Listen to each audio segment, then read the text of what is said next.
here in Tacoma, we have this, it's the homeless outreach team, HEAL, H-E-A-L, and it is, you know, a few cops, a few social workers, and a mental health provider.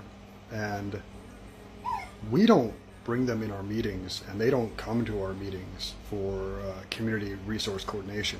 You know, so it's funny you say that. So you remember that time we went to Denny's and we were feeding those homeless people, and there were people who showed up in like a van? Yes. And you remember I told you that one chick looks just like your aunt? The one with the glasses? Her name was Melissa. Oh. And the reason why I'm making this video response is because there's a man saying that there's this group called HEAL.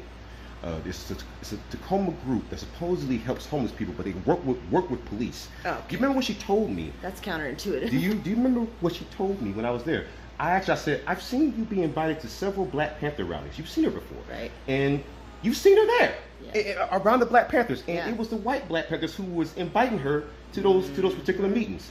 And I asked her, I said, who do you work with? She says, oh, I work with the city, but I also work with police. Yeah. And then the police showed up, and then I made a big fuss about it. I put on body armor. I grabbed I remember. Yeah. Yep. And she's the one that called them there. So every time she showed up there, she's going back. Every time she showed up with the Black Panthers, she's showing up back with the freaking police. Every single time. Conflict of interest? Hello? So To say the what least. you're saying right now, we know exactly what you're saying. You're right. There's mass infiltration. Yeah.